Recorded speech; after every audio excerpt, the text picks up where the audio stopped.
Okay. I see we're recording. Molly, am I starting this time or? I don't think we decided, so you can if you want, or I can. Doesn't matter.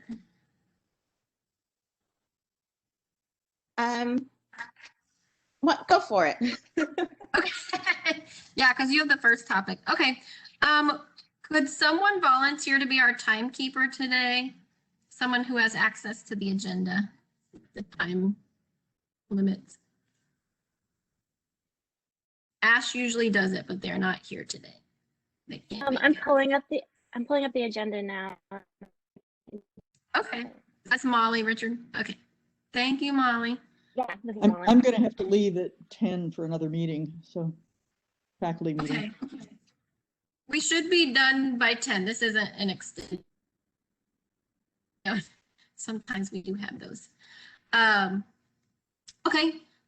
So I'm going to make the motion that I move that the items on the meeting agenda constitute essential business of this committee, that meeting electronically is necessary to protect the health, safety, and welfare of Tennesseans considering the COVID-19 outbreak, and that any rule conflicting with governor's executive order permitting electronic meetings be suspended. So just need someone to second that.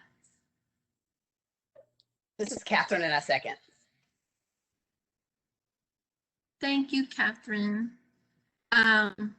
And then I guess we need to do roll call real quick so I can go through the participant list, and if you can just say present, and if you have any conflicts of interest. And I think, right, that's it. Okay, so Elena. Present and no conflict of interest. Beth. Present, no conflicts. Catherine. Present and no conflict. Jesse. President, I also work as a contributor on the motion. Thank you. Martina. Present and no conflicts. Molly Richard. Present and no conflicts. And Steve.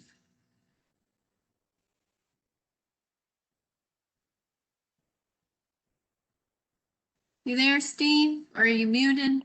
Oh, it looks like he's muted again.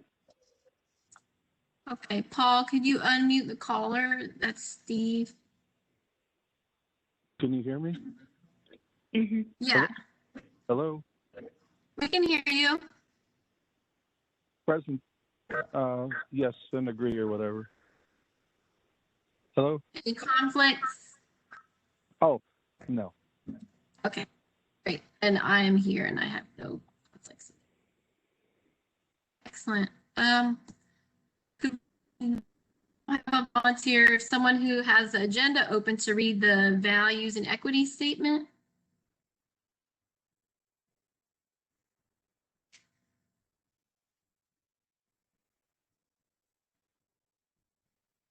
Sure, I can read it. This is Molly. Thanks, Molly. We define racism as racial prejudice plus the misuse of power by systems and institutions. Misuse can be intentional or unintentional. We are mindful of the racial inequities across housing, economic mobility, healthcare, criminal justice, and other systems. These all contribute to racial inequities and homelessness. I pledge to stay mindful of the power and the privilege that I bring into every space that I enter and conversation I have. I pledge to actively and intentionally practice anti-racism when participating in data committee meetings, representing this committee and the COC in the community, and in talking about homelessness and housing issues in Nashville. Thank you. This is Steve. Can I just make a brief comment? Okay. I'm sorry to apologize to all the members of the committee. I haven't attended some meetings, I guess, but I think I was pretty strong in my opposition to any sort of ideological statement to participate in any federal allocation of money. And so I will not agree to any type of pledge, regardless of the content. So I just want that. I know we don't do minutes of meetings or anything like that, but I just don't do anything like that. So no offense to anybody else, but I don't do pledges. I'm not part of a political party. This is my main purpose here, to make sure that homeless people get housing, and a formerly homeless person gives some input in this. That's my only purpose. Thank you. So Steve, we do have minutes. Actually, usually TJ takes those and I don't see him here. I don't know if someone could volunteer to take minutes too, but we did decide, the committee did agree to move forward with the pledge. Members of the committee do not have to sign it, but we are using it as a guiding statement for our committee. And I have an update at the end of the call about how the COC has adopted the anti-racism statement. The Equity and Diversity Committee made a few edits, but planning council wide committees are adopting the statement. So it's a thing that's happening across all the committees, but we can talk about that later. Okay, so we'll move on to the minutes from the last meeting. January and February minutes were attached to this agenda yesterday. Does anyone have comments or corrections or edits? We don't have to vote on it. This is Steve again. I just noticed in the minutes, but this was dealing with, I hadn't seen the numbers, but it would be good to know in the minutes that there was a disparity between white and black being housed the time of homelessness. I think that's kind of what the pledge was about to some extent. And that would be more important to put that in the minutes. There's a disparity and the numbers to address that so that there's some sort of corrective action in that. Thank you.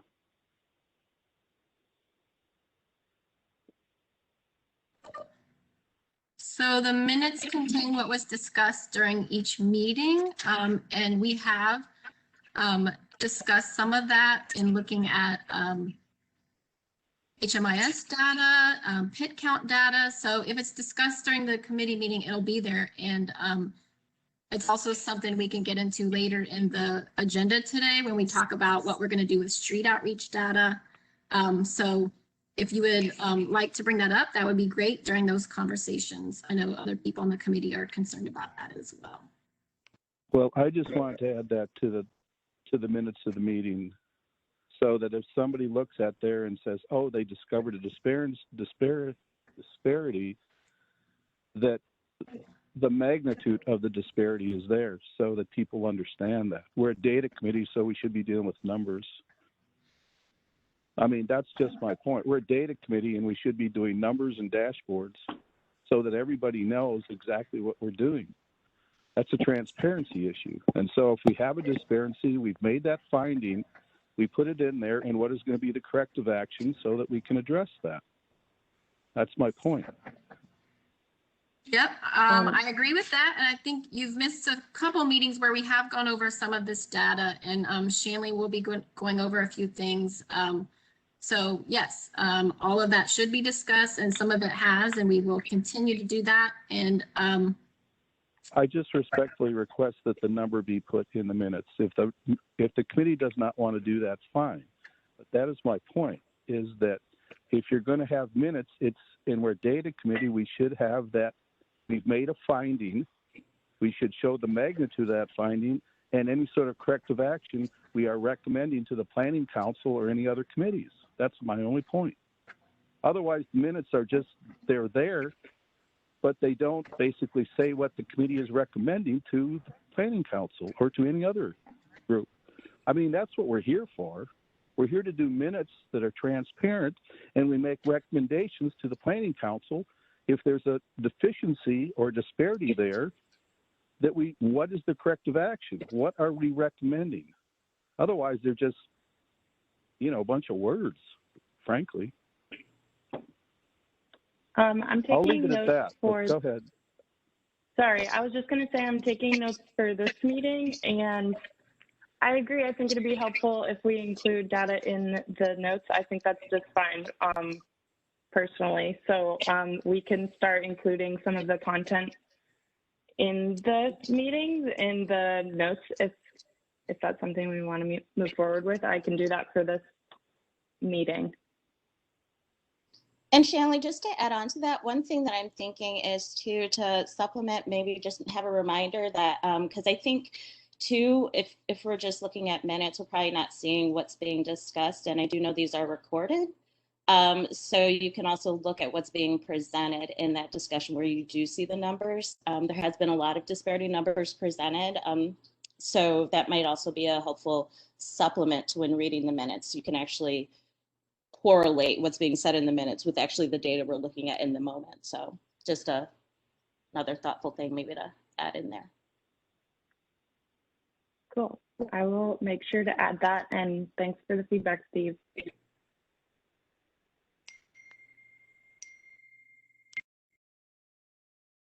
Okay, so for time, we should go to the gaps analysis with Elena. Yeah, I'll take it from here. What we really wanted to do when Molly, myself, and Shanley and Susie got together to kind of prep for the agenda, we really wanted to, the question became, where do we go next? After we had a great presentation by Katie Kitchen, we went through the steps of putting together a gaps analysis and kind of what's needed from that. And I know in that discussion, I kind of walked away with just some, I'm not really sure where to go from here, because I think what it did do, and I've been using this phrase a lot lately, is that we don't know what we don't know. But I think the gaps analysis did show us that there's a lot of numbers that we're working on getting, but we don't necessarily have to develop estimates that are needed for the gaps analysis. So I just kind of wanted to take a few minutes here to kind of get some feedback from you guys on what is your reaction to how that conversation went. And the gaps analysis is one of the strategies or priorities that we are working on getting. And I think we've made some good steps in that direction. But I think, we certainly have some data pieces that are missing that made it challenging to develop those estimates. So I just kind of wanted to hear from you all about what was your reaction to, the conversation, looking at the data, walking us through what we actually need in order to make estimates the best we can. So I just wanted to open it up and get feelings and reactions and maybe some ideas on where to go next with this and how to make it a stronger gaps analysis that's really kind of more accurately depicting what we're seeing. So, and I think as we go through the agenda, we'll be talking about how we can up those, obviously the street outreach data, the great work, and just elevate the work that Shanley and her team are doing. So does anybody have any reactions or feelings on that? I know Susie's having a little trouble connecting. If anybody needs to remember what was shown in those, we can do that as well. But any reactions or feelings about the gaps analysis? It's certainly a powerful tool, so I know it's something that we need, but reactions.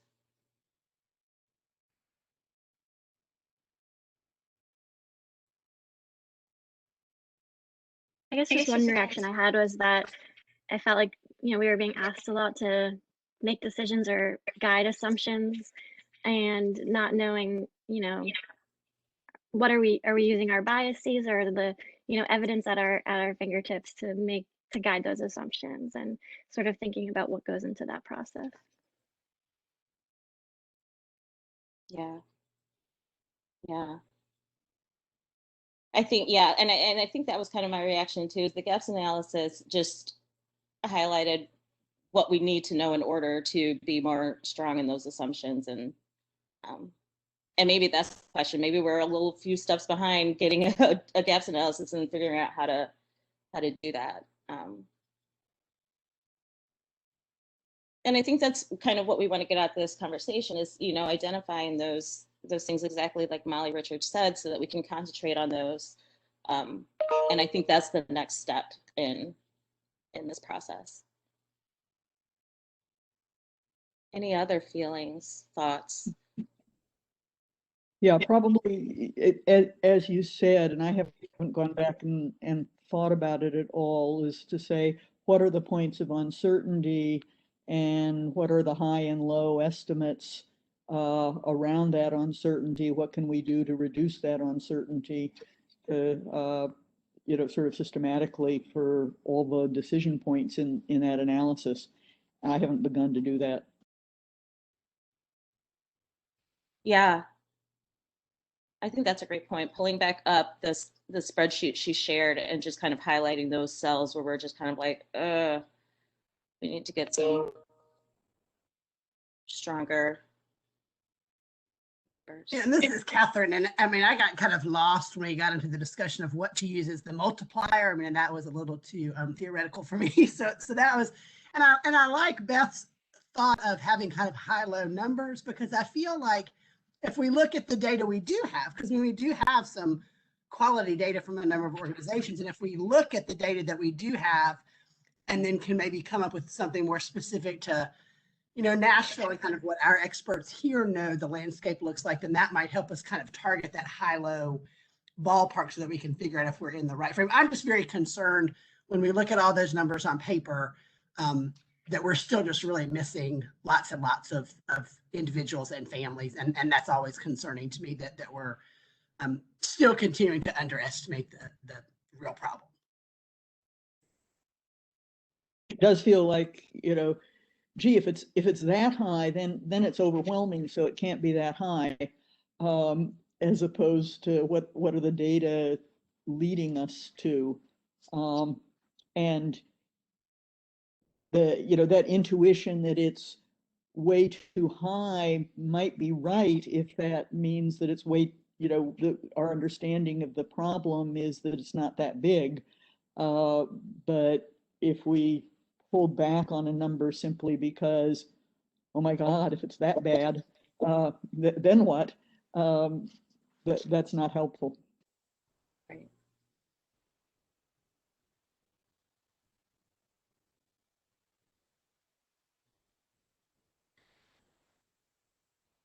So I'm wondering, oh, that was me. I heard some feedback, sorry.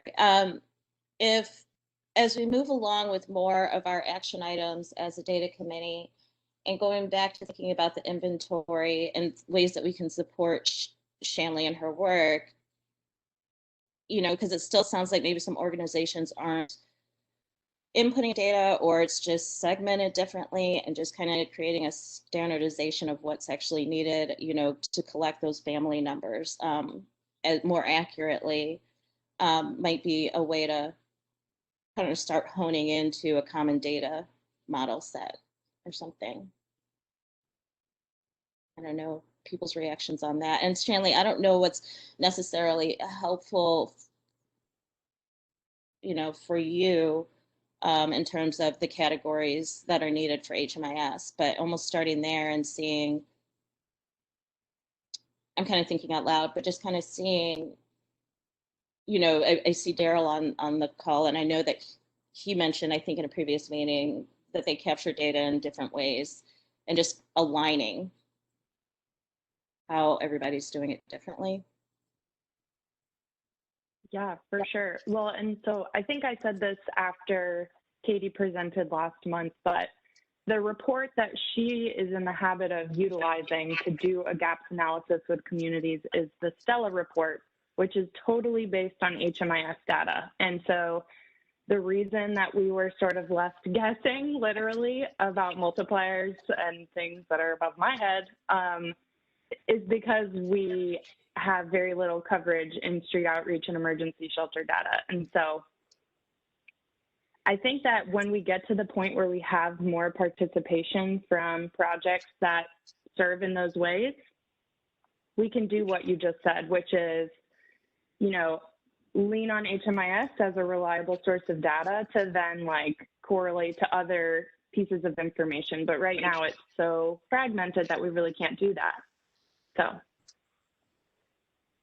we could potentially, if the mission were willing, and I don't want to mess up any negotiations with the mission about coming into HMIS, so don't want to make any demand on them that would in any way slow that process. But it's such a large proportion of the total beds that if we simply use their data, we'd be a whole lot better off than if we don't. have, sort of have anything there. But their data about turnover, their data about returns, their, would be, it's not a random sample, but it's probably a reasonably representative sample of the sheltered population.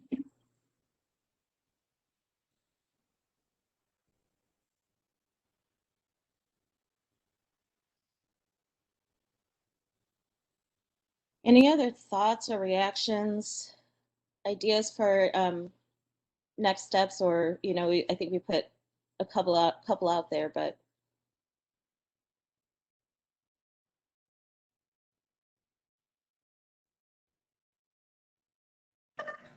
I think the next topic we're going to talk about, directly relates to sort of next steps for how to improve the data that we do have and trying to get organizations to start using HMIS and coordinated entry. That's a good thing. yeah, absolutely.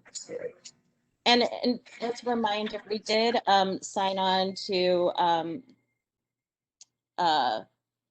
Judy Tackett's and the improved data collection for street outreach. So we're improving that. So this committee signed on. It was presented at the HPC, Homeless Planning Council, last Wednesday, I think it was now. And so that was approved. So again, just making sure we're doing promotions and encouragement to improve that data quality. So, those are some things we can do. And I think we're going to be, I think later. So I don't want to, steps to inform, just looking at the agenda, we'll be tied into this conversation. But thank you guys. I don't want to take up all this time. I think that was 15 minutes. But thank you. I do think that at some point we might want to come back to the inventory and kind of looking at data dictionaries or how the categories that other things are doing and kind of do a crosswalk. That might be helpful. So, all right. Well, thank you guys so much for that feedback. And I think I'm handing it over to Molly. Thanks, Elena. Sorry, everyone, my internet went out. It took a minute to get it running. Do we want to take minutes? Sorry, that's the thing that's in my lap. Yeah, okay. Yes, I'm taking notes. Thank you, Shannon. Okay. So yeah, leading right into the topic we were just talking about. If you didn't see it, I'm not sure who was on the email, but Judy Tackett sent out an email actually on Monday to street outreach supervisors and organization leadership about the data statement that they asked our committee and a few other committees to review and approve and support, basically encouraging outreach organizations to create these special street outreach projects in HMIS and to enter data there. And I can quickly read that statement because they did make a few edits to it before approving.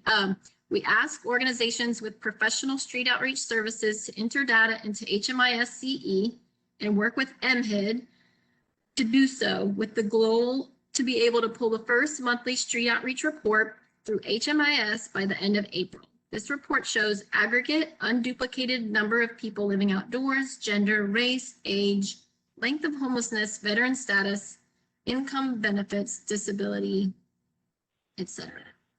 So that was adopted by the Homeless Planning Council on Feet. And so what they also want to do is get a meeting together of outreach supervisors to discuss the importance of this street outreach data, discuss barriers to entering that data into HMIS, and for all these outreach organizations to create street outreach projects in HMIS, and train staff and regularly have meetings with outreach workers to make sure everyone is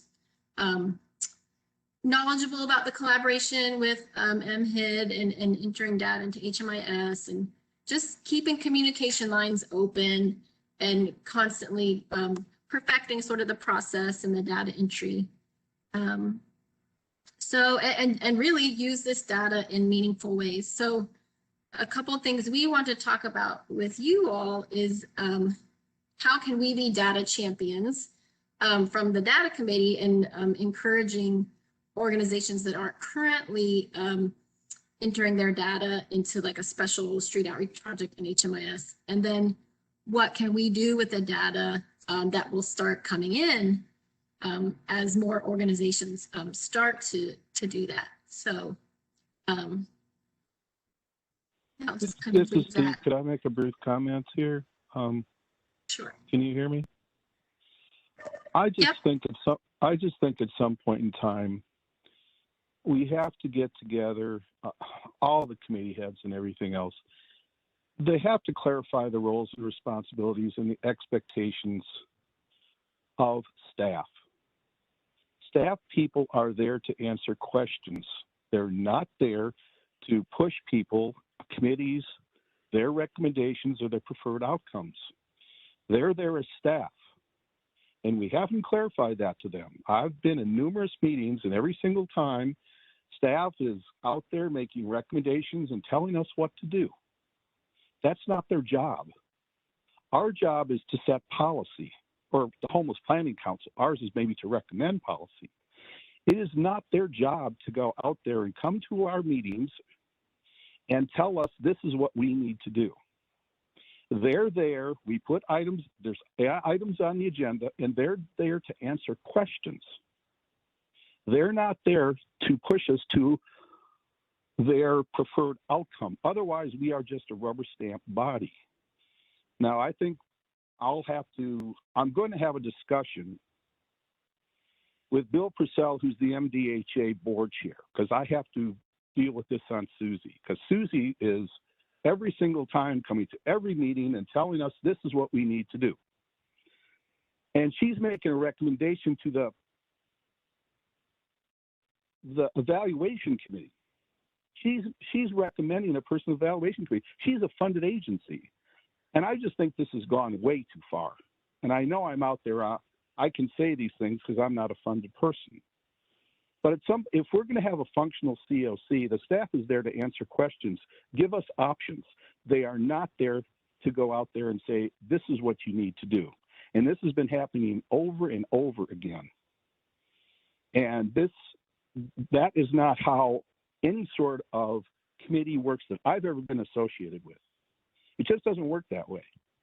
And if you look at your nonprofit organizations and you look at your board, if the staff is telling them exactly what they need to do, then that's not a functional board. And that's where they run into serious, serious problems. And that's how come I think our COC does not function very well. Because if I'm at a meeting and all I do is listen and I have no input whatsoever because the decision is already been made, then I serve no purpose. And that's how come I have to go talk with Bill Purcell or somebody to try to remedy this, because Susie and Judy do not report to us. They are not our staff. We don't hire them. We don't fire them. We don't do personal evaluations of them. This is really bizarre because most other boards and commissions and everything else, there's some sort of relationship there. Employment agreements or everything else. We don't have that. But if we're going to be functional down the road, we just can't say, oh, we got a memo from Judy and we should do this. She can make a presentation, she can make a request, but they cannot go out there and say, this is what you need to do. And I'll let it go at that. Thank you so much. But I'm just giving you a heads up of what I'm going to do. Because when Susie's going out there and saying, I want to recommend a person for the PEC committee, that's way, way out there. Way, way out there. They get shelter plus care money. And she's going, this is not the first time she's done this. This has happened more than one time. I have no problem with Susie's listening on this call, or if you want to tell her that. But this is going to change. Because, and this thing on the HUD thing too, I'll file a complaint with HUD. You're not going to go out there and make me commit to any type of pledge. This is a taxpayer-funded organization. That's what it is. I don't belong to a political party in this. This isn't a pre-employment thing. This is for me to go out there to be a part of a community group. This is not the YMCA. I'm not hired by them. I know this stuff came about in a weird fashion, but you can't go out there and tell people that they have to pledge to this if they're going to participate. And I think that's the direction that's going. And I'm just not going to do that. I'm sorry. And if you want to remove me from this committee, you can make a resolution to do so. But I am not going to go out there and agree to any type of pledge, regardless of the content. I just don't do that. Mm-hmm. And I'll leave it at that so the meeting can go forward. I've taken up more time than what I should have, but I had to get some stuff off my chest this morning. I'm sorry. Yeah. Let me make a couple of comments to that, Steve. And I'm not a funded agency either, so I have no conflict of interest. The specific memo that Judy sent out was as a consequence of recommendations made by this committee and other committees to the Homeless Planning Council and passed by the Homeless Planning Council. So she was carrying out the request of the Homeless Planning Council to all the outreach agencies. So in the particular instance you mentioned, it was exactly functioning as you suggest, that the Planning Council had made a request and Judy was transmitting that to the agencies. I would say that I really value the staff that we have. You know, the rest of us are pretty part-time on this committee. And, you know, I don't think about it as much as I should from one meeting to the next. And the continuity that's provided by the staff and the ability to pull things together, I find just inordinately valuable. So I'll make a dissent there from your perspective. Your perspective is your perspective, and you are welcome to it. Mine is a little different. Thank you for the clarification. Thank you. And I think also, thank you, Beth. And just to add on to, just from my perspective again, I view, especially when we're putting the agenda together, I mean, I think it's Molly and I really kind of brainstorming and thinking how that works and communicating with the staff. So I think that is hopefully coming from, I hope you feel that it's coming from these discussions to them, again, as you suggest. And then the other way I think about it too, if it is helpful, is that I took part in developing the strategic plan. I think what we're actually doing, which came from non-conflicted people, our community, not MHID, not any staff, but really from, you know, non-staff. And so I just see myself as carrying out those things that came from the community, and those things that were assigned to us. So again, just, and I think hopefully that these things are aligning with that. Again, the voice came from the people and not from the staff to create that strategic plan. So if that's helpful, to kind of think about it from that perspective as well. A brief comment about the strategic plan. There were no public comments on that. The mission and Room at the Inn were not seated at the table. I don't know how you can have a strategic plan and the most beds that are available for emergency shelter are not sitting at the table. I mean, I just don't understand that. We had Steve Sammer that sat there. I don't know what he's doing these days. He certainly isn't part of the COC. I don't see him, but he sat on the strategic plan. They had these people that were there. I didn't even know who they were. The strategic plan is not a strategic plan. I'm sorry. It does not set goals. It does not set any sort of numbers of what they're going to do. Judy presented a plan that had 4 things. All it did was deal with data. It didn't have anything as far as housing opportunities. These are how many people we're going to house now. When we had Heather, we got 400 that are going to be housed because of the CARES Act money.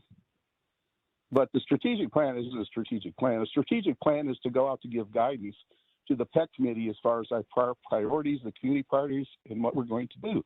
We're not doing that. It's not in there. The PEC committee gets no direction whatsoever from the strategic plan, and that's what it's there for. That's its purpose.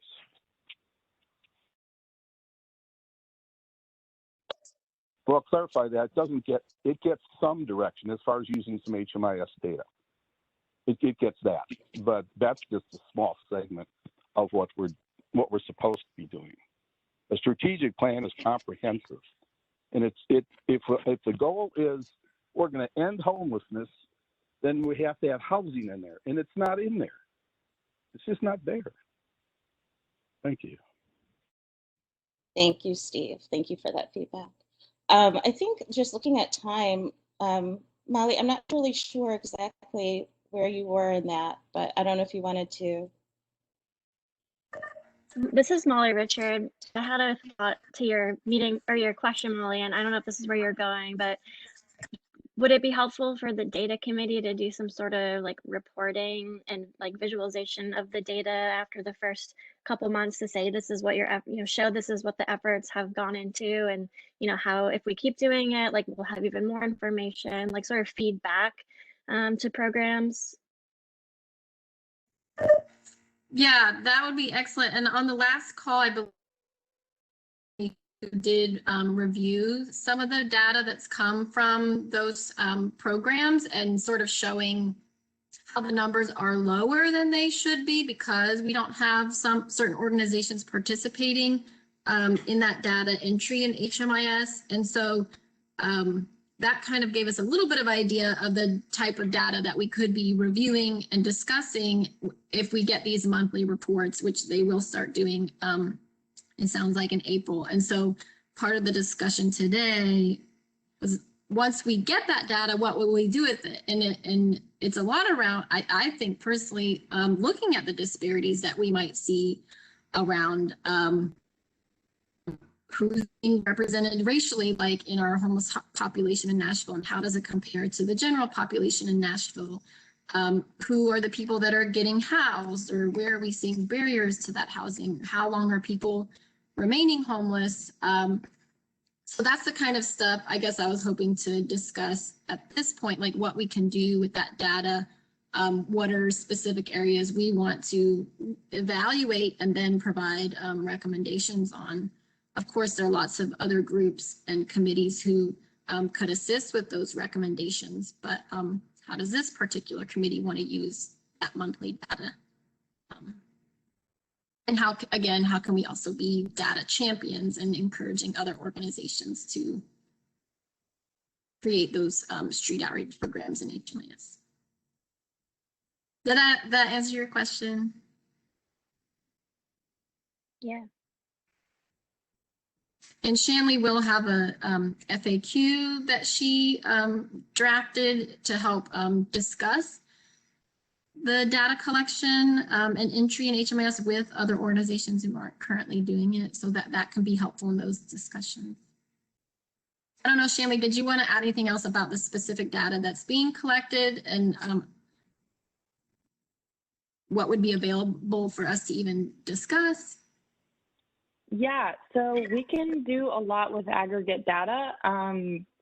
So yeah, I wanted to just make myself available to give y'all whatever aggregate data you think would be helpful in sharing the information we do have back out with the community, even if it's gauging increased participation, we can do that. We can look at race, ethnicity, age.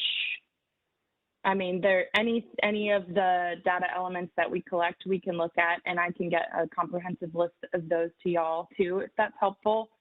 Yeah, so we can do so much with reporting. It's really up to y'all what you want to put back out to the community and what you think would be helpful.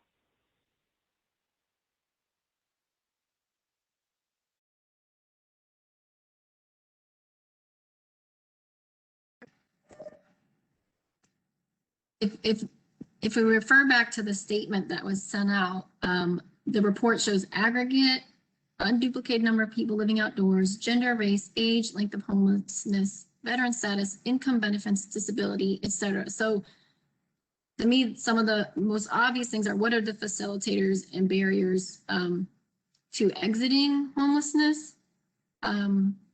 That would be one place to look at disparities and try to address those disparities with maybe funding or new services or sort of prioritizing certain subpopulations.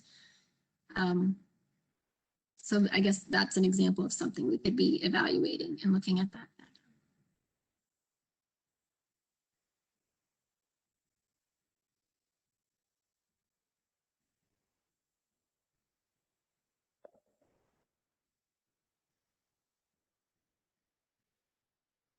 And I don't know if we would like to make a plan. Like I'd be willing to be a data champion. Park Center recently started a street outreach program in HMIS a few months ago when we found out that we didn't have one for one of our grants and that HUD wasn't seeing the data because of that.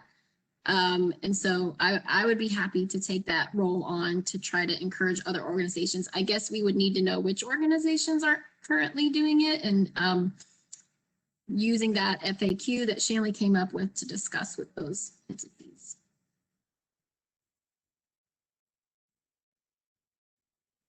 Can we think about how data could help the outreach workers do their job better as a way of encouraging them to put out data into the system? That is, you know, when we think about reporting, can we think about what people can make use of in their day-to-day lives that would facilitate their work and motivate them to be a part of this? That's great, Beth. I think we've tried to do that here at Park Center, where we noticed that we had a small percentage of Black and African American individuals on one of our grants. And so we've really made an effort to increase outreach in areas of the city and places where people who are homeless congregate, where there would be more Black and African American individuals experiencing homelessness. So we could really prioritize that population to increase our percentage, like in our grant participants. So is that like an example of what you mean? That Sure. And anything else, you know, I'm not an outreach worker. So understanding from the perspective of workers what's useful to know would be really useful.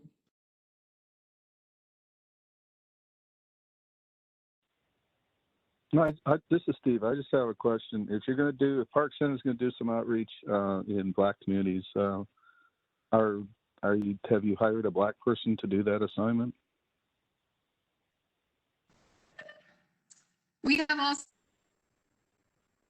African American individuals on our outreach team. They're not necessarily doing like it's not like we're having Black outreach workers only work with and do outreach in areas where there are people experiencing homelessness who are Black, but we have more people on our team who are Black, African American, and that's my answer to your question. Yeah.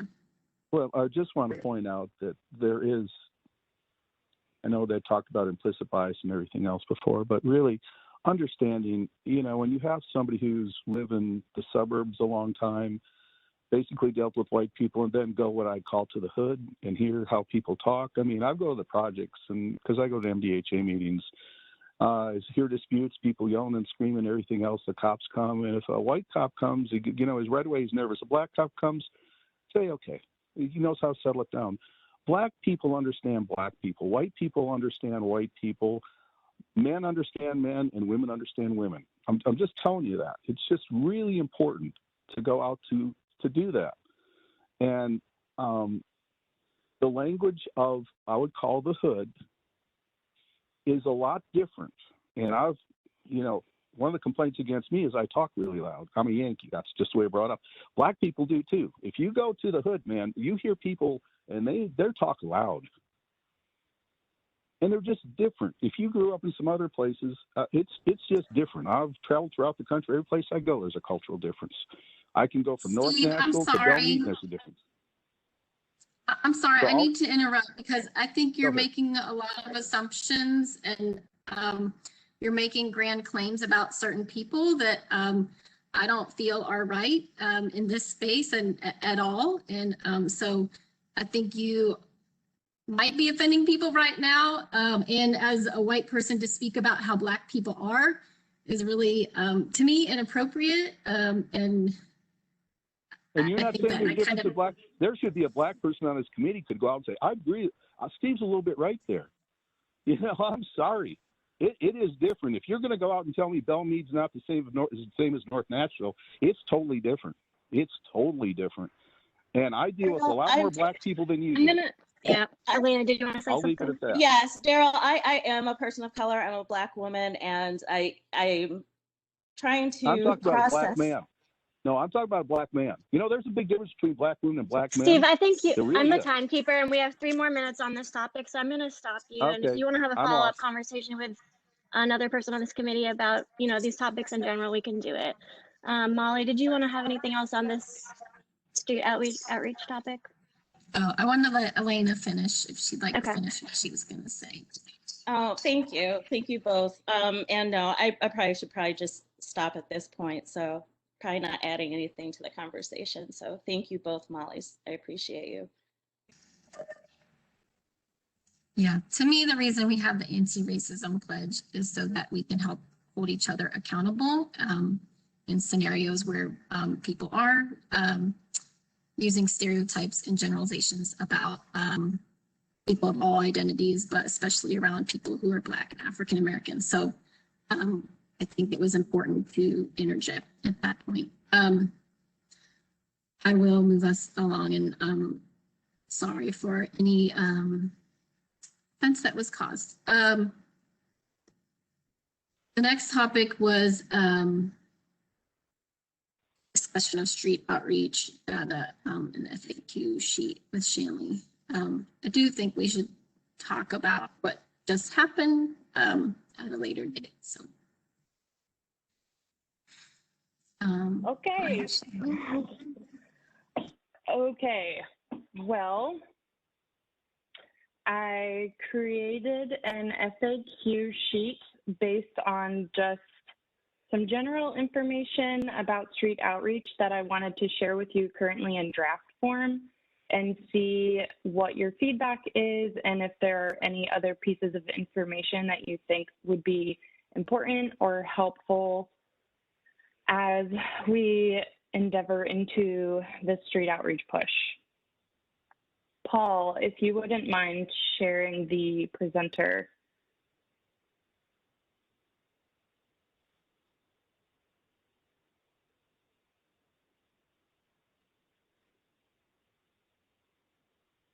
Paul? Yeah, I'm trying to do that. It's not letting me. Okay, I can read then Oh, wait a without minute. Wait a minute. sharing. Wait a minute. It gave it to you.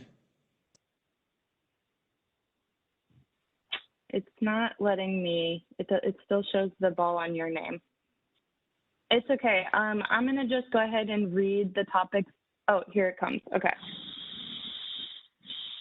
And there's construction in my background, so that's good timing. Sorry. That's the wrong one. Okay, so I'm so sorry for the background noise. Shanley, I'm Yes. sorry. Can I say something? I hate to interrupt. Yeah. I kind of don't think we should move forward in the agenda. I'm feeling really disturbed by what just happened, and I think we may need to address it more directly. I think pushing through on the agenda may be part of the problem, and I'm the one that I also said we should move on. I think that we need to address what just happened. About the stereotypes and generalizations made, I think that was highly inappropriate and is very harmful to a lot of people on the committee. I think we have to talk about it right now. I'm sorry, I just, it's not okay. And I personally can't move forward in the conversation because I'm way too distracted by what just happened. I don't know if anyone else Now, would like can I just say, I just need to say something Well, at this point in time. someone else. If you're going to get maybe- offended from what, if you're going to I get just that worry offended, I mean, if we keep giving Steve space to say more, that it's not going to get any better or resolved. I and I don't know what to do in this You have situation. to have a tougher skin than that. You really need to have a tougher skin than that. That's all I can say. You really do. You're being hypersensitive.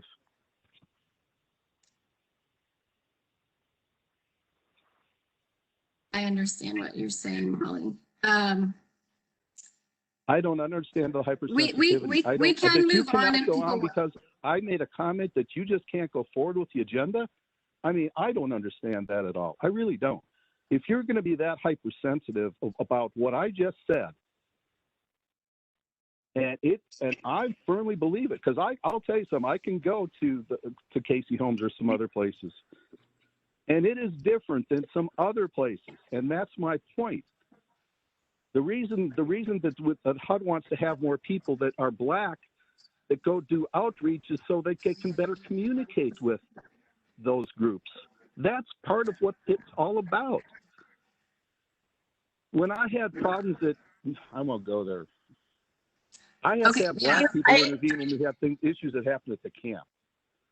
Because Steve, it was a lot easier for them to intervene than it was for again, me. and I feel that I feel like the point you're making is an important one around diversity and having representation in places where there are overrepresented populations. And I think that's the point you want to make. I think it just went off rails a little bit when we're generalizing and talking about groups being loud. I think that was unnecessary. And I think in terms of sensitivity, since the beginning of this call, it just seems like, I think that's shared on both sides a little bit. I think there's some sensitivity also coming from your end as well regarding that point. But, I do want to be a person. And no, I'm not a Black male, as you had addressed and said we needed that on this committee. I just think it's important to say that I agree with your point in having diversity in the workforce and being able to communicate and understanding cultural differences. But I think you might just want to work on the way that you're presenting that point. Well, one other observation that I would make, and that is that this is just my take on it. I'm probably going to offend some people, but I call it the way I see it. I'm a Yankee. And that is, Black males are more assertive in what they think than Black females, which is why in Metro government we have a hell of a lot more Black females than Black males. So Steve, this is the kind of commentary that is not appropriate for this committee and for pursuing the anti-racism work that we would like to pursue. You continue to make generalizations and stereotypes about Black people, Black men, Black women, different genders. That's not what we want to do on this committee. On Cooper's staff, how many a black male was removed basically from Cooper's staff who helped him out in the campaign. Jeff never even got a thank you. I know a few people in the Black community too. I'm okay? not a funded person. I'm not sure if this is a place where Paul or someone else can actually mute different participants so that we can have a conversation, or just end the meeting, because I don't think this is, I mean, there's the microaggressions and violence is not. I'm going to get off the call. Only thing I want to know is from Beth, because of the TANF money, if she needs a letter of support for housing families. And if she can just contact me on that, I would really appreciate it. Because I just want to go out there. There's $700 million in TANF money. And if there's some way that we can get it to house homeless families, I'd like to do it. And I'll get off the call because obviously I've said more than what I probably should have said today. So thank you very much. And we can agree to disagree. I'm sorry if I came across and offended some people. That's not what I try to do. I just try to present the point of view that's maybe a little different than some other people. That's all. Thank you.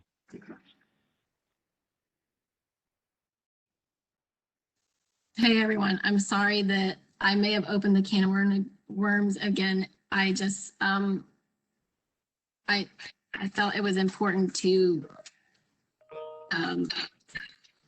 address the situation head on. Yeah, no, thank you for addressing the situation. And just for clarification, anybody, if the chair can tell me to mute anybody and I will mute them. Thank you. Thank you, Paul. I really hate what happened just now, and I don't like the harm that it's causing to people on the committee. Specifically, Elena, our co-chair. And it's, if I'm feeling bad, I know that Elena's feeling bad. And I don't know if anyone wants to say any words of support, because I feel like there needs to be some healing right now. This is really difficult, and Elena shouldn't have to defend anything in this committee like she did. That's not okay. Yeah, I'm also really sorry that this happened, and Elena, I appreciate your being willing to hear what was positive and what Steve was saying about, trying to diversify workforces and trying to be sensitive to culture at the same time that he was being so flagrantly insensitive and stereotypical. And I freeze when that sort of thing happens. So thank you, Molly, for stepping in and calling it out.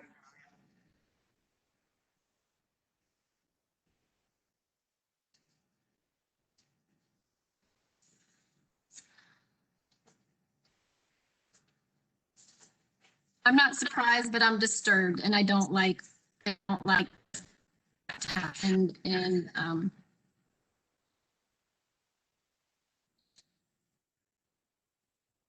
I don't think we can allow that. Yeah. Yeah, Molly, I think your initial interruption was the right way to go. And then at that point, it's just, I don't think it's when we have such a short meeting and we to let someone who's already caused harm continue speaking. I feel like we might need to have some more rules of engagement, maybe across committees, and that maybe involves consulting with, someone who's an expert in this kind of thing to figure out like what is the path forward in those moments to keep people safe. Yeah, and I apologize if I made it worse. I really felt like it wasn't fully addressed. I mean, I know we made some comments, but to me, it was hard to move on from that. And I don't know if other people felt that. And I apologize if I made it worse, but I'm glad you stopped the conversation specifically because I don't even know what I was saying at that point. So I appreciate it. And I think that was important. And Molly, I think you did. I mean, the best that could have been done in that unexpected situation. I think this is certainly something that we should share with Paula, and I do think, asking someone higher up in the planning council to address this specifically with Steve, I think would be important. It shouldn't all fall on our shoulders. And I think he needs to have some additional feedback and kind of some parameters set by someone outside of this group. I certainly don't, wouldn't want to see him banned from the committee, but I think he's got to understand from other folks that there are parameters for engaging in this in a healthy and safe way for everybody. I just like to say that I don't know that I've already walked out of one committee when Steve went off on a tangent like that. I don't want to walk off another committee. So I think we do need to take this to another level. We're going to lose good people on committees if we can't address that as a COC, as a community. I'm horrified at what I heard. I'm sorry. I have no words. I mean, sorry. I don't want to keep people over, but I just want to say thank you guys. I'm sorry. I'm really okay. I really am. Just thank you guys for being who you are and staying on. I really appreciate you guys a lot. I want you guys to know that. So I'm fine. Elena, I appreciate you, and yeah, it's kind of incredible the generosity that you gave Steve and trying to understand where he was coming from while actively being harmed by him. I also think we need to talk. I mean, I think as a committee, we can talk about it. It will be important to talk to other people in the planning council about the behavior, but I also think as like committee chairs and committee members, we can take action if we need to. Yeah, some more guidance about what to do in those moments too would be helpful. I think for some people, it is a new scenario where they have to confront people about like highly inappropriate and offensive comments. we've done it before on this committee and it's very awkward and uncomfortable, but like that was really a lot and very hurtful. And as Shanley said, she didn't even know what she was saying. And that's what I was just feeling. I'm like, I can't even continue this agenda because just too distracted. So Elena, I'm very sorry for what happened. I know my apology isn't what's needed right now, but I'm sorry that happened. And if we need to take action with Steve to make this committee a place where you feel welcomed and appreciated and where you don't have to have stereotypes made about your identity like that, I mean, then I think we should do what we need to do. I don't know what you want to do, Elena, and we don't have to keep talking about it now since it is after 10, but. Yeah, no, I just want to say it's not, I know other people were harmed too, so I'm sorry for those who were harmed. It's not just about me, so thank you. And sorry, yes, I'm not trying to put it all on you. But. Oh, no, that's okay. I'm sitting here passing a tissue, so I'm good. We're good. I'll process and figure some things out, but I appreciate you all.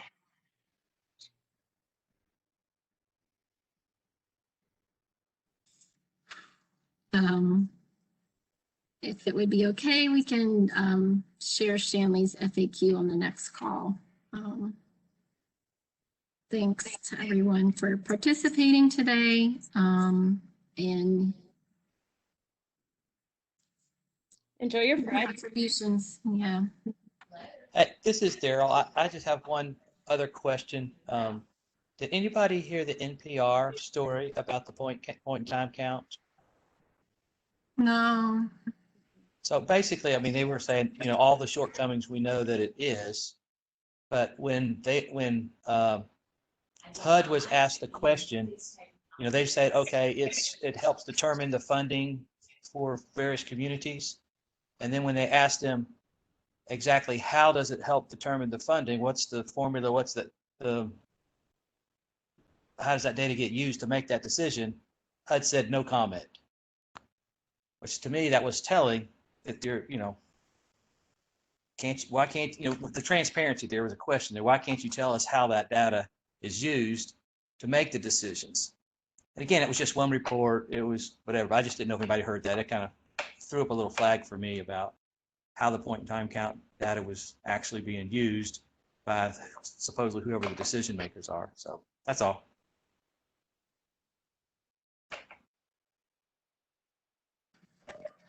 Thanks for mentioning that, Daryl. I did see the. Oh yeah, I will look for that news story. I guess we should go. It's 6 after, and okay. Thank you, everyone. I'm sorry. I don't really know what to say right now. My brain is pretty distracted. But thank you all so much.